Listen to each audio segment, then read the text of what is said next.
लेकर आने वाले होते हैं गैंगस्टर, वो अकेला आता था। मॉन्स्टर। আজকে থেকে সাকিব খানের নতুন নাম সারে রেকর্ড খতম। কেননা তুফান সিনেমা মুক্তি পাওয়ার পরপরই বাংলা সিনেমার ইতিহাস পুরোপুরি বদলে যাচ্ছে। তো যারা এখনো তুফান দেখেননি, আমি বলবো দৌড়ে হলে চলে যান এবং তুফান দেখে আসুন। প্রথমেই বলতে যাচ্ছি যে রায়হান রাফি সাকিব খানকে এমনভাবে প্রেজেন্টেশন করেছে যেটা বাংলা সিনেমায় এর আগে ঘটেনি।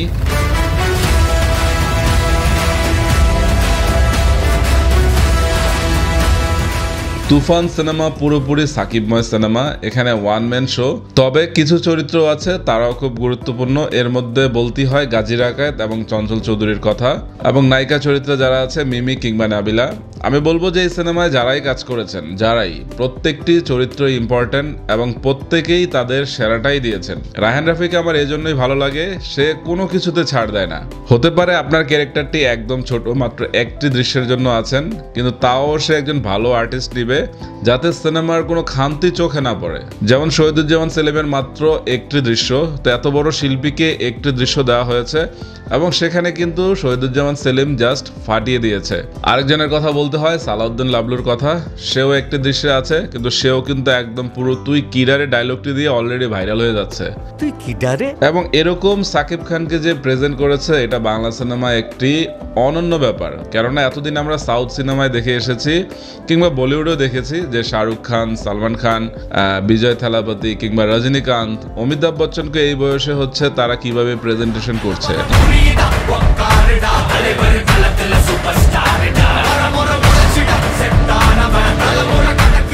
তেলুগু বা তামিল সিনেমায় আপনারা দেখেন নায়কের স্লো মোশন এন্ট্রি বা হচ্ছে এন্টি হিরোর ক্যারেক্টার, মানে সবকিছুই কিন্তু আমরা দেখে ফেলেছি। এবং অ্যানিমেল সিনেমায় রণবীর কাপুর কি করেছে তার ক্যারেক্টারটি নিয়ে, ওই রকম একটি এন্টি হিরোর ক্যারেক্টার রায়হান রাফি সাকিব খানকে দিয়েছে এবং সাকিব খানও সেই রকম একটি চরিত্র পেয়ে নিজেকে একদম উজাড় করে দিয়েছে। তুফান হতে অ্যাটিটিউড লাগে, অ্যাকশন, স্পিড সব লাগে। তুফানে সাকিব খান কিন্তু পশুও নয়, মানুষও নয়, তাহলে সে কি? সে রাক্ষস। এবং এই তুফানের মধ্যে দয়া মায়া কিচ্ছু নেই, কারণ ছোটবেলায় সে দেখেছে তার বাবাকে জবাই করে হত্যা করতে। তারপর থেকেই মানুষের প্রতি তার অবিশ্বাস, ক্রোধ এত পরিমাণ জমেছে, তার মনে মানুষের জন্য কোনো বিশ্বাস নেই, আছে অবিশ্বাস, আছে ক্রোধ।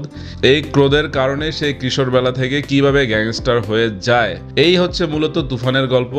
এবং তুফানকে আটকানোর জন্য চঞ্চল চৌধুরী কি করে, এই হচ্ছে পুরো সিনেমা। অর্থাৎ পুরো সিনেমাটি হচ্ছে চোর পুলিশ খেলা, এবং এই খেলায় কে জিতবে সেটা জানতে হলে অবশ্যই আপনাকে তুফান দেখতে হবে।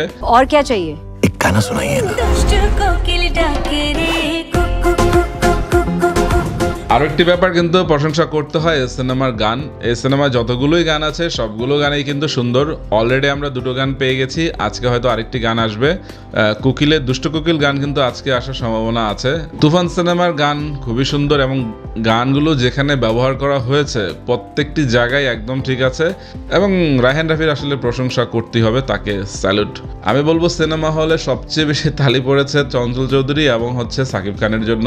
তুফানকে খেয়ে দেবো স্যার। যখনই চঞ্চল চৌধুরী স্ক্রিনে এসেছে ততবারই দর্শক মজা পেয়েছে, এবং তার ফানির ডায়লগগুলো পুরো সিনেমাকে একদম মানে প্রাণ ফিরিয়ে দিয়েছে এরকম বলা যায়।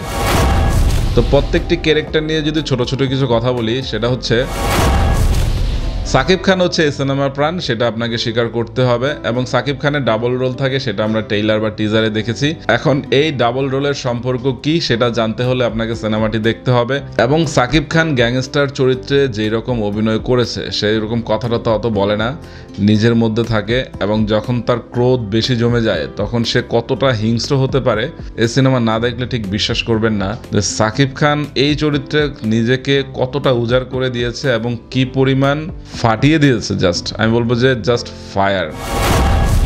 এবং দ্বিতীয় যে চরিত্র চঞ্চল চৌধুরীর কথা যদি বলি, এই লোকটি হচ্ছে বাংলাদেশের অভিনয়ের লিজেন্ড। হুমায়ুন ফরিদি পরবর্তী যুগে যদি কোনো অভিনেতা হিসেবেই শুধু উঠে আসে, প্রথম নামই কিন্তু আসবে চঞ্চল চৌধুরী, তারপর মোশাররফ করিম, মানে এক্সেট্রা। তো রায়হান রাফি যে চঞ্চল চৌধুরীকে এরকম একটি চরিত্র দিয়েছে এবং মানে সাকিব খানের সাথে চোর পুলিশ খেলায় কি পরিমাণ ভয়াবহ অভিনয় করেছে, এবং চঞ্চল চৌধুরীও কিন্তু একদম ঠান্ডা মাথার খেলোয়াড়। সে যখন খুশি হাসছে, যখন খুশি মানে তার তার হিংস্রতাও কিন্তু বোঝা যাচ্ছে চোখে মুখে।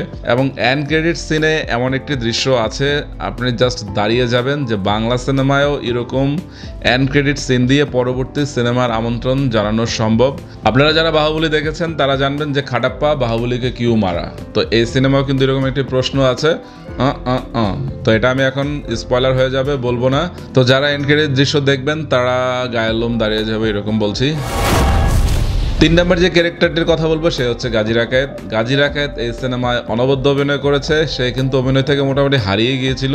তো রায়হান রাফি তাকে একদম ঠিকভাবেই প্রেজেন্ট করেছে। তো আমার মনে হচ্ছে যে গাজী রাকায়েত তার চরিত্রে একদম 100তে 100 অভিনয় করেছে। 4 নম্বর যদি মিশা সওদাগরের কথা বলি, মিশা সওদাগর জাস্ট ওয়াও। আমি ট্রেইলার বা টিজার দেখে বলেছিলাম যে সেই একই রকম এক্সপ্রেশন দেয় মুখ খিচিয়ে। তো যাই হোক, একজন গ্যাংস্টার লিডার চরিত্রে সেও ভালো অভিনয় করেছে এবং তার ডায়লগ ডেলিভারি একদম খাপে খাপ মায়ের বাপ।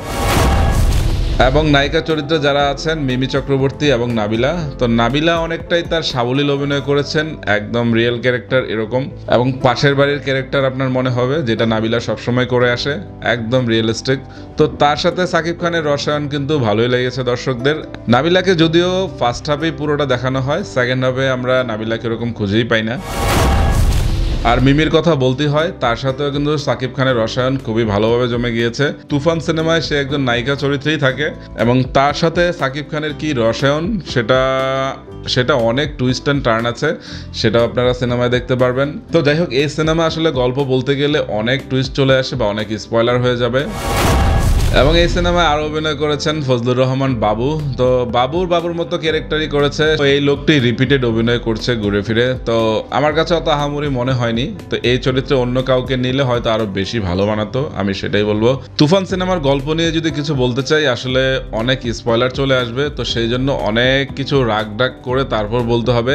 রায়হান রাফি যেভাবে ট্রেইলার বা টিজার কেটেছে, সে কিন্তু মানে ডেঞ্জারাস লোক কিন্তু রায়হান রাফি, কারণ সে এত কিছু লুকিয়ে রেখেছে ট্রেইলার বা টিজারে, আপনাকে গল্প কিন্তু বুঝতেই দেয়নি। সর্বোপরি আমি বলতে চাই, রায়হান রাফি যে এই বাজেটে এরকম একটি সিনেমা নির্মাণের স্বপ্ন দেখেছে, সেটা করতে বিরাট বড় সাহস লাগে। রায়হান রাফি কিন্তু মার্কেটিং পলিসি হিসাবে বলেছেন যে তুফান হচ্ছে ট্রেইলার মাত্র, আসল খেলা হবে তুফান 2। তো এরকম ডায়লগ ডিরেক্টররা আসলে বলেই, এটা নতুন কিছু না। তো দেখা যাক, তুফান 2 নিয়েও আমরা আশাবাদী থাকতেই পারি, কারণ এইরকম সাকিব খানের আমরা চিনি না বা দেখিও নি।